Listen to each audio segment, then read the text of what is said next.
Was poppin'. Welcome, Nicky and Moose. I'm Nicky. That's Moose. What's up, Moose?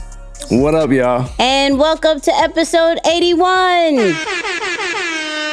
So let me tell you about this episode because it's really dope, right? We got, is it copying or inspiration? We're going to ask this question. We're going to have this great conversation, bring some Floyd Mayweather convo into it. We're going to talk about what's next for Death Row and Snoop Dogg. He's been doing crazy stuff, right? When you're frustrated, can you make $3 billion? I'm just saying, can a frustration equal up to $3 billion? And then, of course, we got to talk a little business talk. And to scale or not to scale? That is the question. Moose, how are we feeling about this episode? Yeah, we were going through the pre-show clips, and I'm like, this is lining up to be another special one. So yeah, I'm excited for this. This is gonna be dope. Let's get into this intro. 2 kids from Queens, cut from a different cloth. Now joining forces, helping you to elevate your personal brand. Yeah, I'm talking about Nicky and Moose, bringing you a never-before-seen perspective into the mindset, the mentality, the behaviors, the driving force, but more importantly, the stories behind the people and brands that you know and love the most.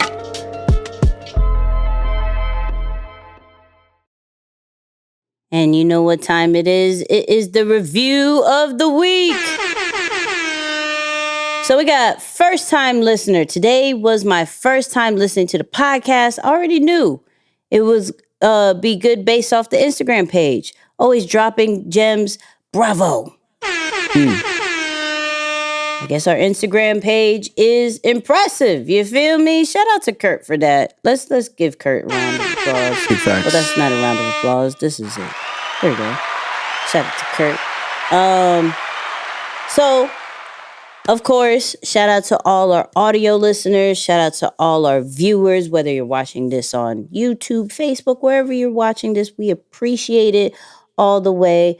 Moose, how are you feeling? I'm feeling pretty good. Thank you for asking. I was Very proper. I was it is. We're recording on Easter Sunday, as you can see my outfit. Yes. You might want to go back about A year?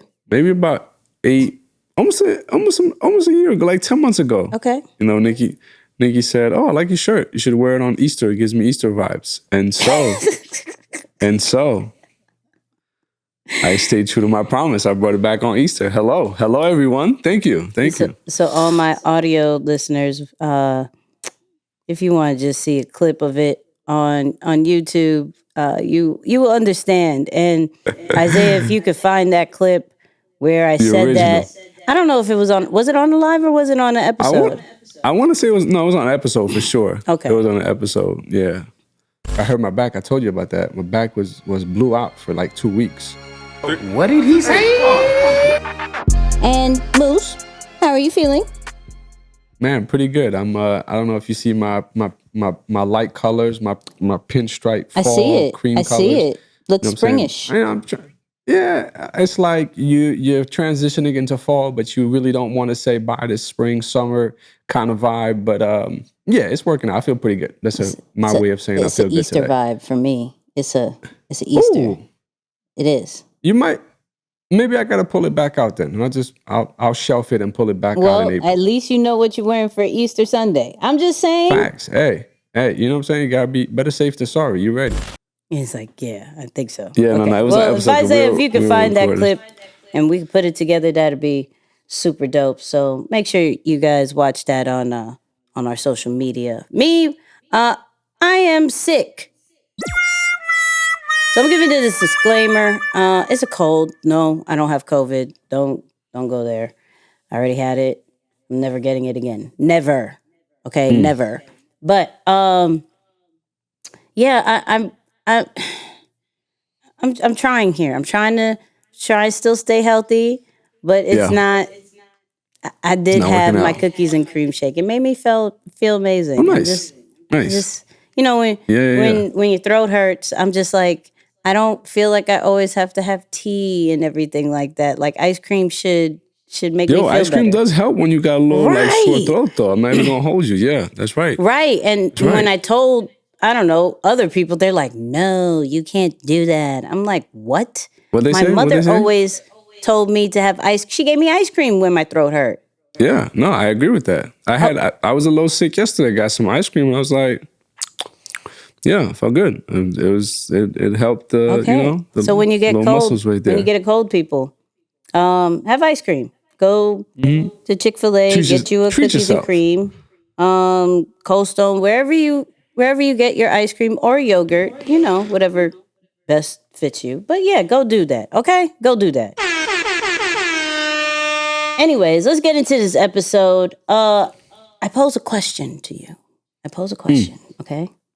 I saw this on Instagram. Shout out to Punch from TDE. He was talking about art, but I think this is a very good convo. What is the difference between inspiration and stealing?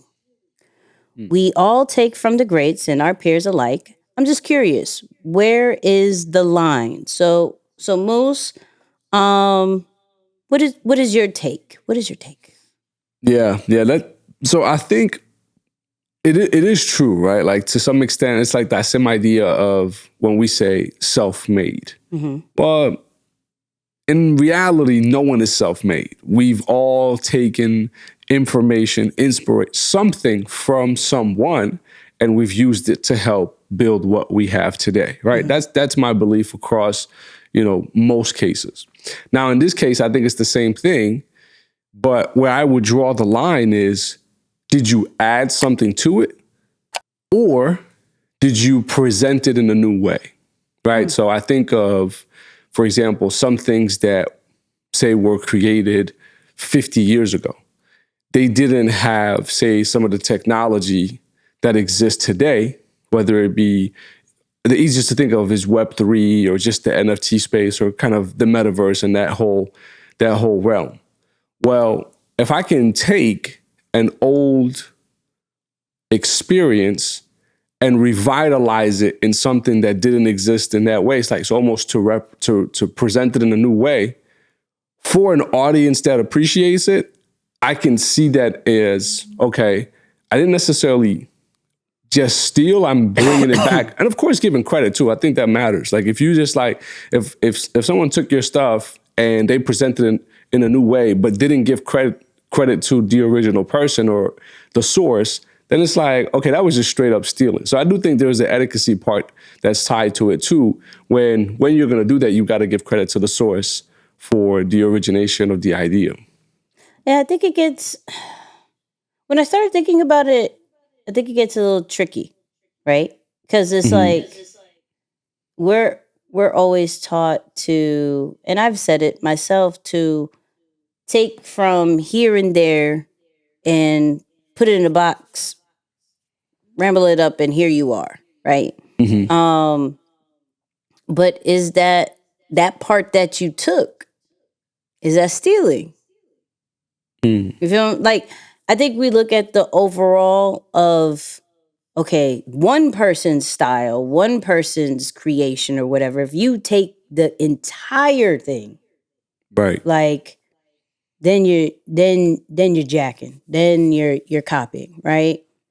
But if I take from here and I take from here, I take from here and I'm going to different, if you want to think of like retail stores, I'm going over to this bodega and I'm taking a Snickers and I'm going over here and I'm getting the zebra cake. I'm going over here and getting the quarter water. I'm getting this and everything, and boom, I got my meal for the day. That's a very unhealthy meal. This is when I was a kid. Don't judge me. And I wasn't stealing. This is not a real life example. But I'm going all these other places getting one thing to have a whole joint, right? And I'm like, but isn't that stealing? So it made me think, but we got a clip, of course, from some people will argue of the greatest of all time when it comes to boxing. And this is what Floyd Mayweather said. I would see so many legendary fighters, and but I never wanted to be like no fighter. I just said I like what different fighters. there's so many different fighters that that was great to me. And I took a little bit from all of them and just put it in a bowl and shook it up and said, this is who I'm gonna be. And so I'm like, what's what? Like, I agree with, let's just say, I'm just playing devil's advocate with, is it stealing? I agree with, let me take here and there because it's a remix.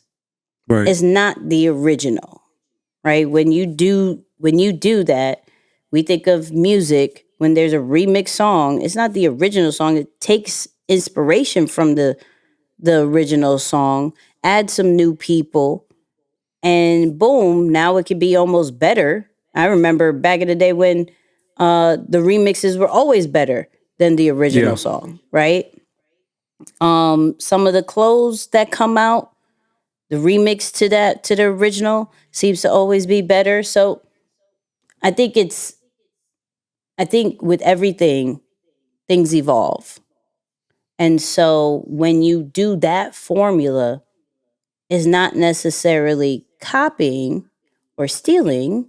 It's, I'm inspired and I'm trying to make this particular part of the industry or the game or whatever better. Because you've already created the foundation. You've already laid out what's supposed to happen. And now I know what it is. So I'm just going to elevate it by taking from the best and showing the world what it's supposed to be. Because we go, I've been verbal saying I learn from leaders of what not to do. And that's what makes me better. Not what was already done. I've taken a few from that. I think some good traits are good to replicate, but I learn more from what I don't want to be because that's what's missing.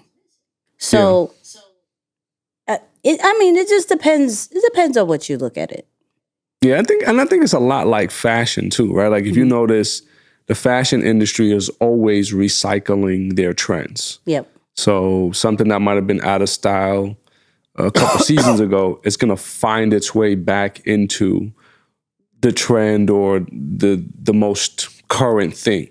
So I think it's a lot like that. But there's got to be, and I think the one thing that we haven't mentioned when we talk about what's the fine line is how much of your originality are you bringing to an idea? Right? Because it's like, okay, it's cool. You're taking from the greats, or you're taking from what not to do, or taking from a variety of different people. But did you take from everybody and leave out yourself? It's like, at some point you want to also make sure that you're adding. That's good. But the main formula is you. And it's like, okay, like I think of when Kanye in his documentary said he went through that accident, and as he was sitting there in the hospital, he said, I want to be the best dressed rapper. Right. It's like high fashion. So it's like, okay, cool. His music came from that, but then that desire to want to add an extra element to it. There's enough of him in it that when you add these other layers to it, it brings more appeal. Maybe you become more marketable as a business or a brand or a personal brand, but don't take from everybody else and leave out yourself, because I think that's the part that makes it kind of, bland. And another one that comes to mind is Tope. It's like, okay, Tope, we could say, well, Tope's just like any other rapper or musician. Sure, he's great, he's gifted, he's talented. But it's like, no, he wanted to keep, say, his Nigerian diaspora really tied into it. And so he brings that to life. And it's like, oh, that's different. That's cool. But it's so him. And I don't think nobody can really, rock that piece. So I think that's probably what draws the line there. It's like, did you just take it and just simply applied it? Or did you take it and you added pieces of you in there to keep it original enough and then put it out that it was like, okay, yeah, this is different and refreshing. I agree. And our listeners and viewers, just let us know what's your take on, inspiration or stealing. Let us know. Let us know. But going into inspiration, right? Snoop Dogg has been doing crazy things. Ever since he got Death Row, all I've been seeing is NFT drops. Like Wow. all the time. He is releasing new music from the label as NFTs. I know recently he is coming out with either it came out or it's about to come out where it's not even going to be on Ethereum. It's going to be on Cardano, the ADA coin, right? He's going to drop something. If that went over your head, don't worry about it. Bring it back. I promise you.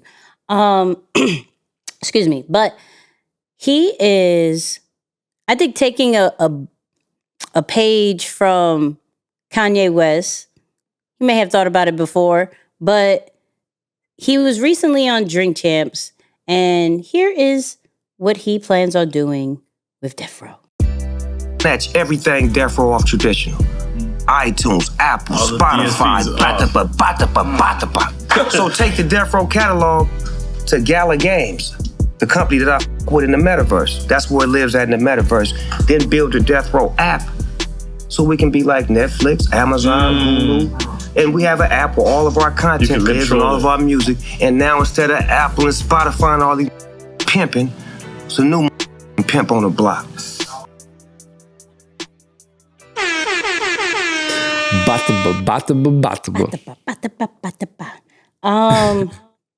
My question is this what we are going to expect? Not just in music, but like everywhere. Like, are we once established? Because what I don't want people to think is like, all right, boom, I'm gonna do. You can. I'm not saying you can't. Boom, I'm gonna do this all on my own network, on this, on that. You can, but the people that we've spoken about already have already established platforms, and so the audience is built, and now they're like, you know what? I'm gonna take back what I need to, all my stuff, and I'm create my own platform. And I'm going to take in majority of the stake and profits and keep it that way. I love like I said, I love what he's doing with the metaverse and NFTs and releasing music off of these and not necessarily relying on, when are we dropping the album? When are we dropping the single? When we dropping, he's doing it. And he's even talking, if you see the Drink Champs interview, talking about doing a collab with Bad Boy in the NFT world, in the metaverse too. So my question is like, is this where we see everything kind of going into like, yo, I'm going to take more of a control of it and just partner with other people? Because like you said, he has the metaverse people that he rocks with, partner with people in order to make it come alive. Yeah, I think you're gonna see a lot more of it until the deals become more equitable. So you're gonna see people wanting to say, yeah, no, I'm breaking off on my own to build my own network or to put it on my own platform, up until the big players in the marketplace say, you know what, all right, we're losing some of our biggest stars. Like, you gotta imagine that Apple is gonna take a tremendous hit if Kanye was to no longer allow his music to stream on their platform. Right? So it's like the same thing with Jay-Z at one point when he didn't give his music to Spotify. There was a period of time, I remember that because I was a little upset at the fact that I was subscribed to Spotify. I'm like, man, I can't get no Jay. But it's like, at some point... Shout out to Apple and Tidal, just saying. Yeah, exactly. And the only thing that kept me back, man, was my playlist. I was like, I put so much time in crafting these playlists. I don't want to... I know somebody out there feels me. It's like, when I go to a whole new platform, I can't take my playlist with me. They got to come up with something for that. You transfer your playlist to the new platform.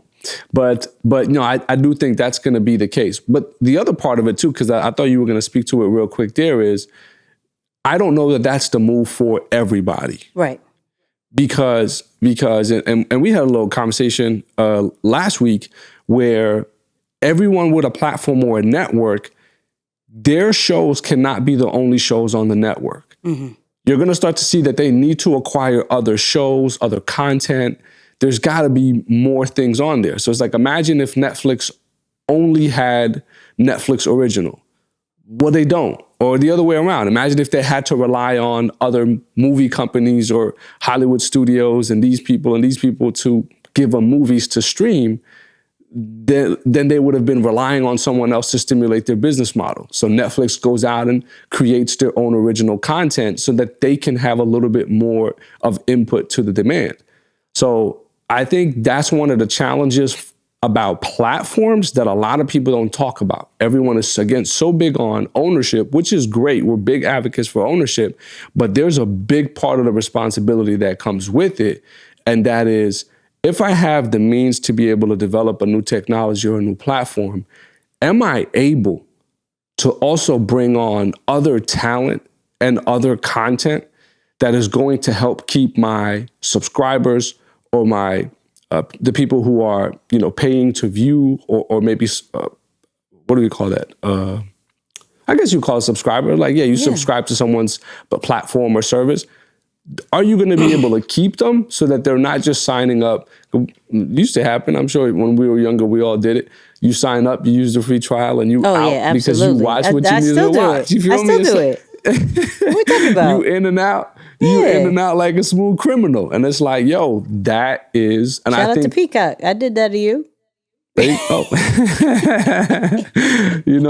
I'm like, yo, that's a part of business that we need to think about. It's like, yo, it's not just about building my platform. I actually have to think about how can I create something that, my favorite word is sustainable by...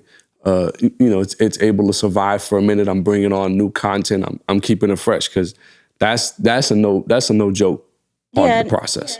And I think that's why it's important to grow that audience. Grow that audience first. That's good. If you have that core audience already, you don't necessarily have to worry about the curious subscribers, right? To start off, just not saying it's not possible, because I've seen it happen, right? But an easier route is having, for let's say, we've talked about it, the core 1,000 followers, right? Mm-hmm. Thousands of supporters. And when you do that, no matter what you drop, they're going to support it. They're going to be there. They're loyal. Where if you just start marketing and not brand yourself and not have a following as it is, then you're always going to be chasing the rabbit. You're always going to be like, okay, where's the next subscriber coming from? How are we marketing this? Are we putting this on? Now you're spending a lot more money in order to get, your subscribers and listeners and clients and customers, where, okay, let me just nurture these people for a bit, drop it, and know that a percentage of them is going to bite off of it. Death Row has clearly made a statement in culture. So whatever it's going to be, maybe, of course, going on the big platforms like Apple and Spotify, of course, you'll get bigger numbers. But maybe it's more profitable just to go direct to consumer. And they're okay with that because they've already put a stamp on culture. They've already made their mark of how important they are in the industry. So when you look at, okay, is this going to be a move for me? Like, can I pull a Snoop with Death Row? Can I pull a Kanye? I think you can. I think it's all about timing. I think it is being strategic with how you go about the ownership. How do you go about let's say, taking it off of a big platform, because big platforms are an, a corporate way of saying collaboration.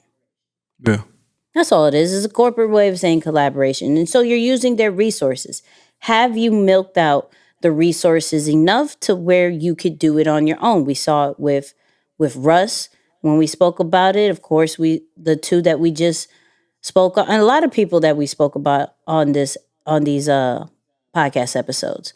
But have we milked out all the resources? Have we made the right connections to where we are not doing this dolo? That we've partnered from behind the scenes to run it on our own, have the right team, and then, work that kind of way. If that is the truth, then the success is only going to be like, it will only happen. But I'd rather I know there's going to be people there because I grew this naturally. And by doing other collaborations and partnering with other people beforehand in order to make this successful. So, but for my people who are like, nah, I want to control it now and I'll do the long game, this, that, and the third. Absolutely. Absolutely. I'm not saying either or is right or wrong. I'm saying you could do it in a very strategic way like these individuals have and see the benefits of growing the platform first, getting the audience first, making the right connections first. And then let me take that all back, dog. Give me that. Yeah. I let you rock with it for a little bit, but give me that. You know what I mean? Yeah, no, that's a fact. I like how you put that. Yay. Focus on the supporters. But of course, that all comes from frustration, right? That comes from frustration of, I could get more for myself. I could do this. But and a lot of these solutions come from frustration. And we actually got a $3 billion company made from frustration. You've probably heard of it. You probably used it yourself. Calendly. Right? Moose, you use it? You got it? I use Calendly all the time. Okay, yeah. all right. But there's no promo to them. But I help contribute to the $3 billion. Yeah. Look, there it is. But the owner, Tope, I think, Tope. Don't ask me to say that last name. But he did a really dope interview and spoke about how this company got a value of $3 billion. And just some advice. So let's get into that. The idea for the company came from a frustrating experience I had trying to schedule a meeting. So I was looking to schedule a very important customer meeting, and many days later and many emails later, we still were no closer to finding a time. This inspired me to really learn about the problem of scheduling and why it was so difficult. And out of that sort of investigation came this obsession with solving scheduling. Since then, the product has evolved into more than scheduling, into sort of what we call automating the meeting life cycle. One of the lessons I learned very early on in starting businesses is that first thing you want to do is when you see a problem, take action. Rather than wait for somebody else to solve a problem, there's no reason why you can't take a stab at solving it yourself. So my question to you, is it that easy? Like, I have a frustration and I make a business out of it?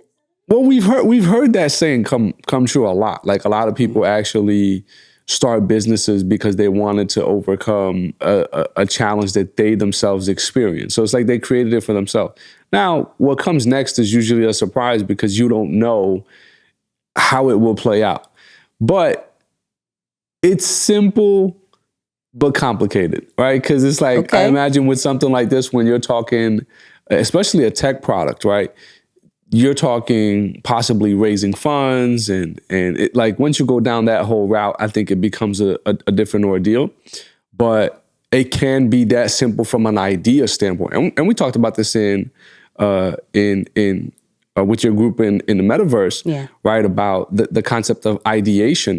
It usually is the simpler or easier format to follow. It doesn't have to be extremely new or very, like it's never been done before. A lot of the best ideas are usually just an add-on. So it's like Gmail has a calendar, or Google has a calendar feature, but maybe it didn't allow you to schedule a meeting, right? So it's like, okay, well, let me take this same function and add this ability to schedule a meeting with someone and avoid double booking. And, let me then be able to pair it or bring it back with my other calendar so that they're all centralized and paired in one place.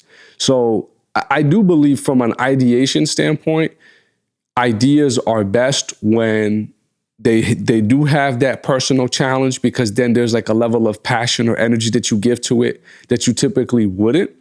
And then it's an add-on to something else. So and this is where probably self-awareness comes into play, because I've noticed that I am at my best when I can have an older model to work off of. Mm-hmm.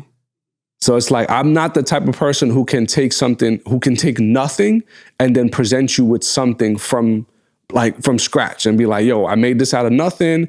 This is all in my head. This is the vision that I saw, and here it is. But if you give me an older model of something that I can wrap my mind and really understand it and know the ins and outs of what's happening, I can then start to critique, this would be better. Mm-hmm. And we need to do this for our function and our use for our own business and our own brand. And then I'm able to kind of build to it. So that's like my type of ideation. Take something old or something that already exists, innovate, add to it, and bring it to life in a way that's more user-friendly for you and your customers. So I agree with that model, but the build-out of such a thing is the part that can get a little interesting. But I think it's good to hear how simple something can start. Yeah. Not saying that's the whole solution. Like, yeah, I'm frustrated. I couldn't do my meetings so quickly. I was like, how about this time? No, how about this time? How about this time? Right. You know what? Don't worry about billion. it. Let me create this business. Give me about a few days. Right. I give you a solution, right? I'm not saying that. My man bootstrapped the whole situation. Took $200K from his savings and started it up. And now it's worth $3 billion. He does have, I think, 2 investors later on, But what I like is just, and I've been guilty of this myself, where it's like, someone figure it out. You feel me? Like, if I thought of it, because I've always heard, like, if you think about it, somebody's already done it. Already there. Yeah. Like, but where did that come from? Right.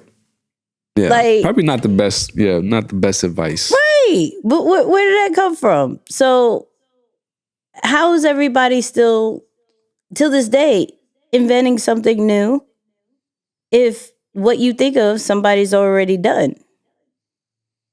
I don't know. So I do like, and I wanted to bring it on as far as just let's think simple, because it could be that simple. Mm-hmm. We could start with just something that frustrates us. We could start with something that hurts us real quick. Like, oh man, I stubbed my toe. How do I stop this feeling? What if there was something that would instantly stop the feeling of a stubbed toe? Because that is the worst feeling. Good God. But things like that. Do we have even a notebook of just some of the things that's frustrated us, some of the ideas that we have? And can we go back to it and be like, if I put some money on it, if I put some time on it, if I ask some questions, can this be something? Yeah. And is it worth, is it worth going about? Like, some ideas are worth all our time. We just be like, oh, look, what about if if a coffee pot can steam all the way up, come all the way down, and transform into a cup of coffee, what's up? What? Wow. Yeah, I have a weird That's deep. imagination. I have a weird. I have a That's weird. deep. Yeah. I have a weird. Just choo. But Right. but things like that. But can we stop minimizing our ideas? Can we stop minimizing ourselves and saying, "Oh, somebody's going to do that. It's already been done. Don't worry about it. It's not like we probably have had $1,000,000,000 ideas and just not work on it, not do anything I'd about like to it." think so. I like to think so. I got a question for you. Go. Do you think ideas or imagination is a use it or lose it type of situation where if you're not constantly sitting there, like you said, practicing like, okay, here's a frustration, I'm gonna write this down, or here's an idea, I'm gonna write this down. Do you think if you don't do that regularly, you can get to a point where you're just not good at being a visionary or having ideas or using your imagination? Is it like a use it or lose it type thing? Or is that something that, some people have it, some people don't? No, I think everybody has an imagination. Mm-hmm.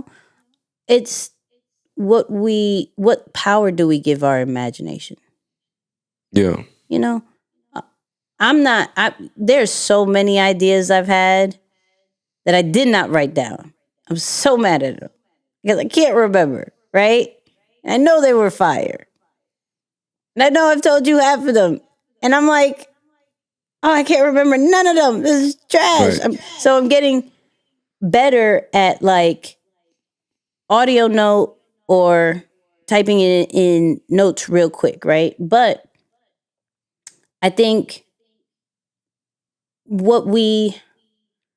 some of the smallest things is an idea. A thought is something that we could, if we took a step further, can be an amazing idea. But some people don't look at it like that. Or some people just be like, whatever. Let me go based off facts. Let me go based off this. And there's nothing wrong with that. But I think each of us still have that kid mentality of having an imagination. We just don't tap into it. Yeah. That's it. And if we put more power to it and we don't feel dumb and we don't feel, goofy for thinking so crazy, like, can there be an app where when we look up and once again, I was about to say there probably is, right? Come and imagine, yeah. Look, already, come on. is there an app that when we look at the clouds and we see all these different shapes, we actually see the shapes that come to life? So like when we pretend like we see that dog or something, the dog comes to life in the clouds. Like, what? Like, I would love that, right? The kids would love that. So write it down. That I think at my age, that's goofy, Nikki. That's super goofy. For other people, they'd be like, yo, I'm super in love with looking at the clouds for my mental health. I think that would be fire,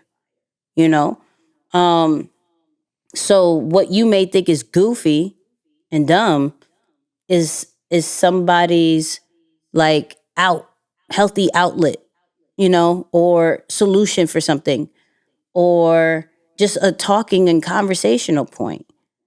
But we just, as we get older or because of our environment, it just may not be, we may not think it's as accepted. So it's not that we're not visionaries or have an imagination. It's just that we're not tapped into it.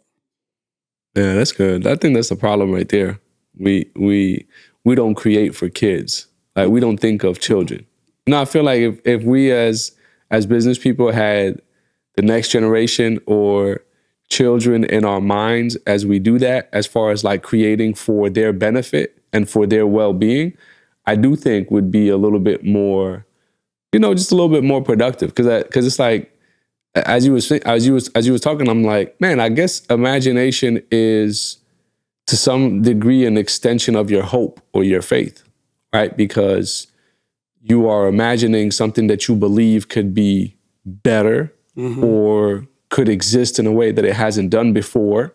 So it brings to life that which you are missing or wish you can experience. Right. So it's an extension of your hope or your faith because it's not anything that you see per se. So it's cool. But it is powerful though, because I feel like there was a time where I definitely had like some of the things that you talk about, like some radical off the wall ideas. Yeah. And then as of late, I'm like, it's goofy. Yeah, I'm like, man, what happened, bro? Like, do you even think anymore? And I'm like, no, I think. Like, my brain is functioning, but I just don't get those same, super dreamy type ideas of wanting to bring something to life that's not there. So I'm like, yeah, it makes you wonder, like, yo, there's got to be different types of imagination and all that good stuff. But I think with you, it's more of you want to expand what is already like the models that are already there. Yeah, For those people who don't know, if there is a word of 2022 for Moose, is tech. Yeah. All he says now, get tech, gotta do tech, gotta have tech company vibes, this, tech that. I'm gonna have a tech house. I'm gonna like everything is tech, right? Tech vibes, yeah. Right.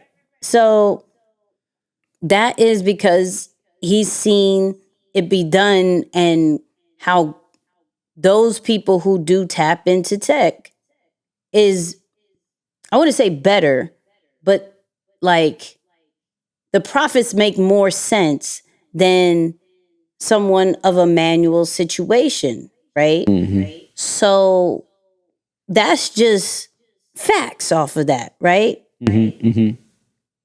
I think, and this is me personally, you've moved off of dreams before, right? Mm-hmm. And you're like,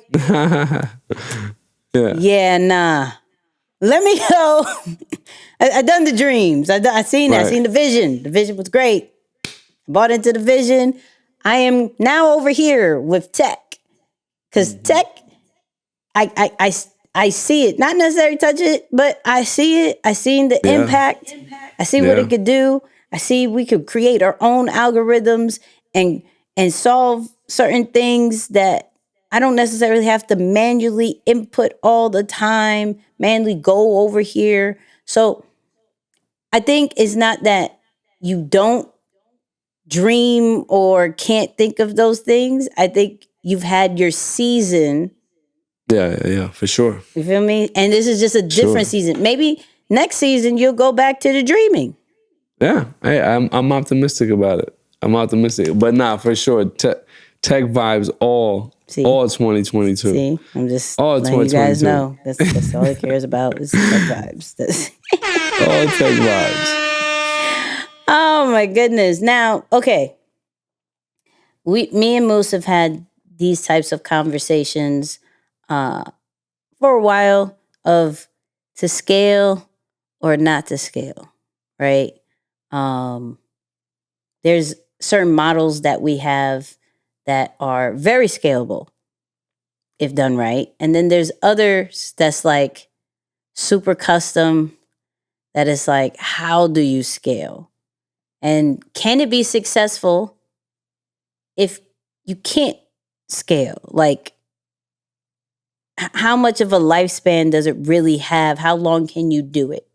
And so I saw a really dope interview with the owner of Kith, which is Rodney. I don't want to mess up his last name, but Fieg, however you pronounce that. Y'all know I'm bad with last names. And he said something that is conversation worthy. So let's get to it. It was never even meant to happen. So now that it did happen, it's like, this is still my baby and it's still meant to keep special. And it's not. Some things aren't meant to scale. Some things aren't meant to scale. The idea is not to compete. The idea is to maximize the potential of what I'm doing with doing it tastefully and not hurting the brand in the process.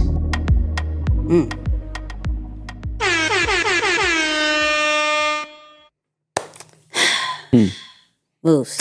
Yeah. And it's funny. I just started looking some stuff up because I wanted to confirm my thought before I go into it, because I love this. Like, from a strategy standpoint, for what they're doing, I think it's phenomenal, right? Like, they understand who they're for.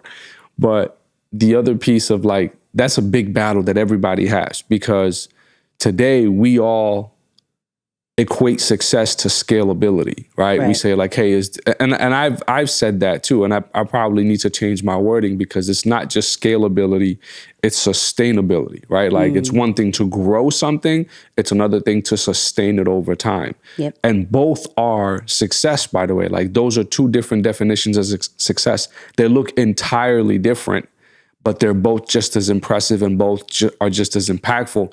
You get to choose which is right for you. But when we are all just working towards scale, you put yourself in a lot of trouble. Here's what I know about scale, especially for kind of like when we used to have that conversation, I want to say about 2 or 3 years ago. My question was always, how do you scale a custom experience? How do you scale a custom experience? Yes. And I was simply trying to figure out the only way this particular product would work is if it required some level of a hands-on approach or a tailored approach specific to the individual. There wasn't a one-size-fits-all type answer. Like, you can try to mold it and bend it, but it just wouldn't be as effective. So I was always asking that question. The mistake that we made in the process, especially as I look back on it now, we were still trying to reach millions, and we kept our price points low, knowing that it required a tailored approach. So it's like, imagine tailored suits were the same price of something that you got off the rack. Then there's nothing special about the tailored suit, and eventually that goes out of style, although it is the superior product. Right. So that's where I think a lot of us need to look at price point when we're thinking about to scale or not to scale. Like, what is the price point that suits your brand well? Yep. And what is the price point that allows you to serve your demographic to the highest end? But for you to water down your product to deliver what is considered a cheap price to the marketplace, you didn't do your customers a favor at that point.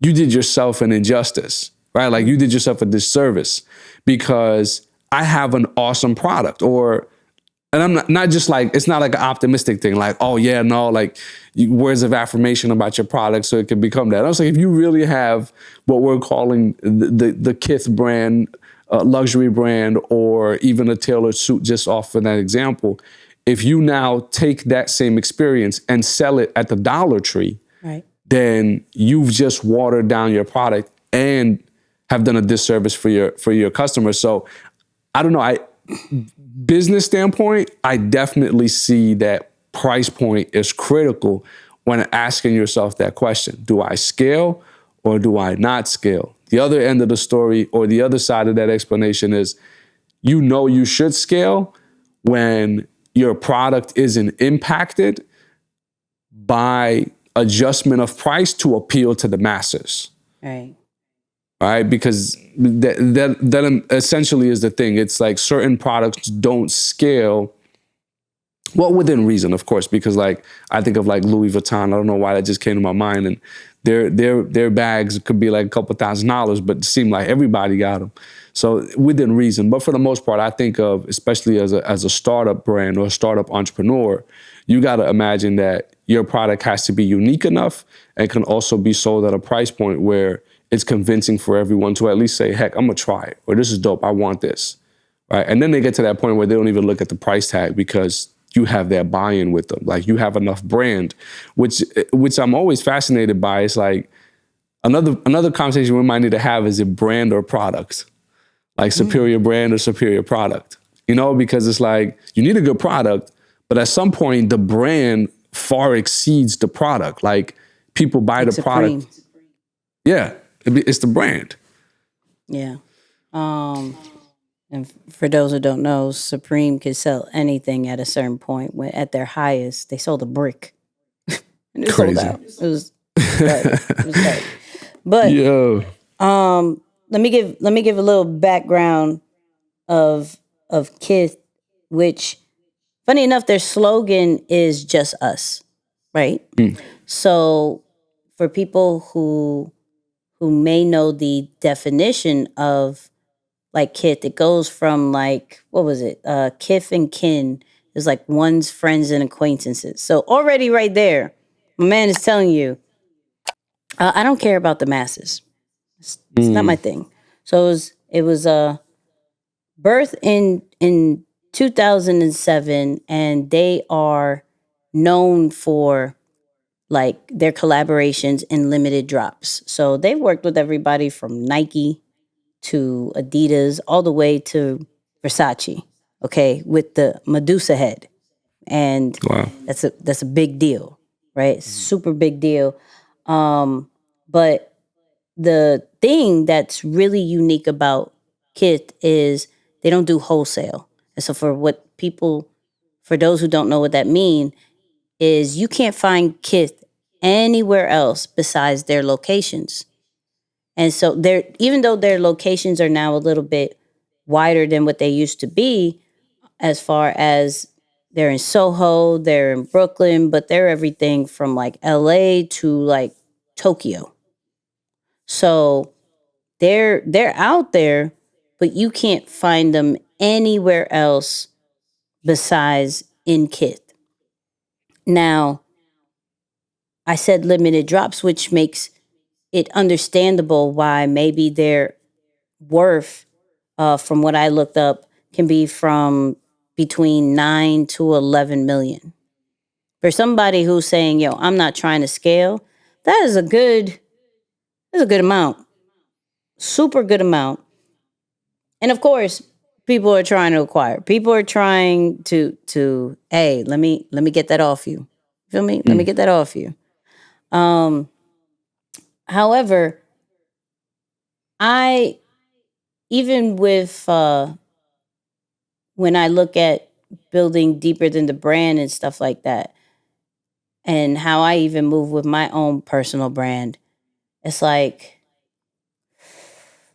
I look at this model and I'm like so inspired.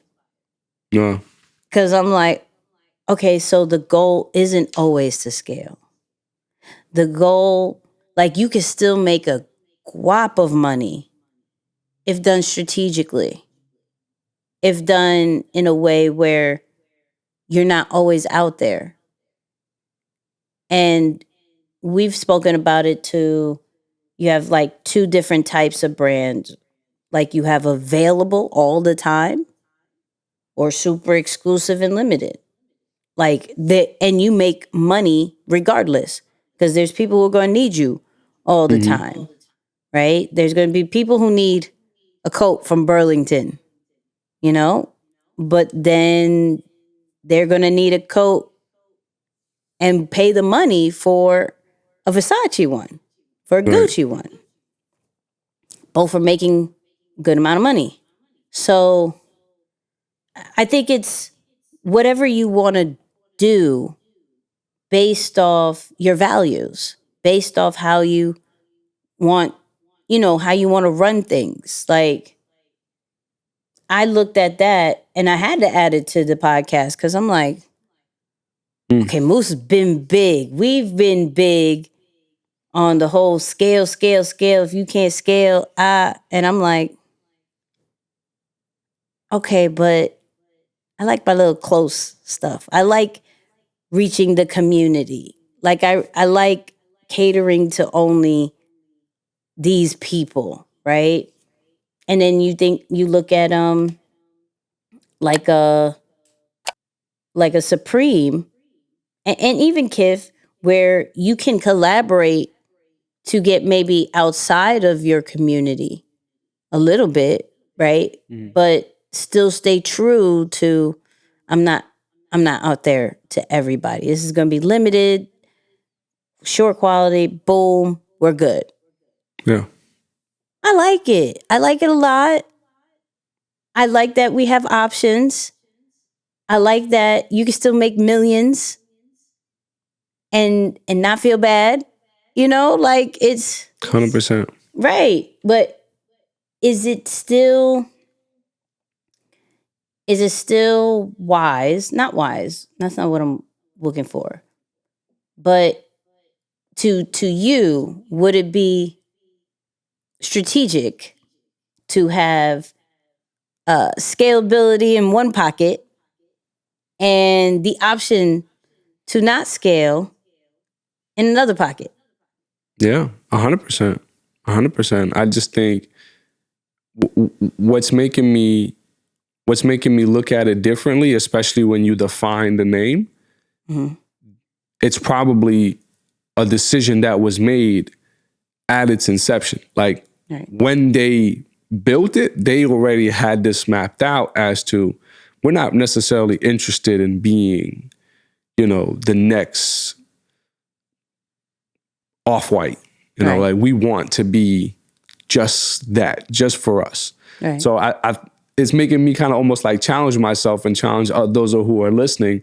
Like, can you make such a commitment and stay disciplined to that? From the minute you start something, to say, this is what it's going to be, this is who it's going to be for, and we're going to stick to that 15 years later. That's still a sizable run, right? And we're not saying that they're, ending anytime soon, but that's a nice run. So but to answer your question, I do think that it is possible and it's probably even recommended because, man, I forgot who I was speaking with this about. I feel like I have all these types of conversations with you, so it probably was you, but it's like we were talking about how different car companies, they create other brands with a new name to tailor to a different market, right? So let's say, for example, Lexus. Well, Lexus is already the premium. Let's just, in this example, call it the non-scalable option. Well, they're like, well, not everyone can afford a Lexus. Yes. Let's start Toyota. That'll be scalable. It'll be a little bit more affordable for everybody else, and we can give it to the masses. So I'm not going to allow it to water down my premium product. I'm going to differentiate it by giving it a new name, its own thing.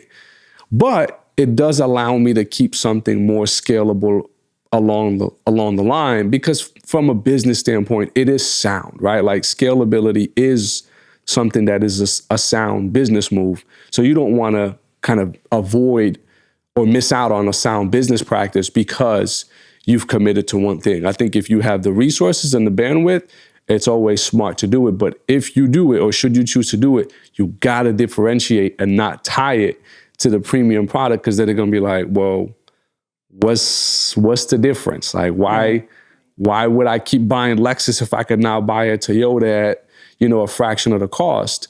So you got to differentiate for sure when you make that move. These are facts. And also, talking about names, just super random tip, because I'm even on this right now. You don't have to name, you find a name for your brand, don't name it everything that.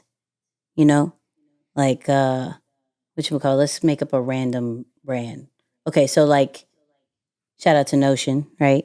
Let's say if they said Notion and then Notion books, Notion hats, Notion cars, Notion printers, Notion, like, it's different audiences, right? So you don't want to water down your brand's name. So like even with us, like we're going to do Deeper Than the Brand presents the next thing. Deeper Than the Brand presents the next thing. Because we're trying to cater to those particular audiences and not confuse what the main brand is. And that's that for anybody who's in that whole naming convention of like, okay, I'm just going to name it this gear and this everything else. Like, nah, just try to find new names. Give your new idea its own lane. Little small tip. But follow us everywhere. Okay, people? Follow us everywhere. Nicky and Moose, all that great stuff. Just a little reminder. And on our after show, we're going to be talking about the power of one. We may talk about some other stuff, but the power of one. Just understand that. Sounds really dope.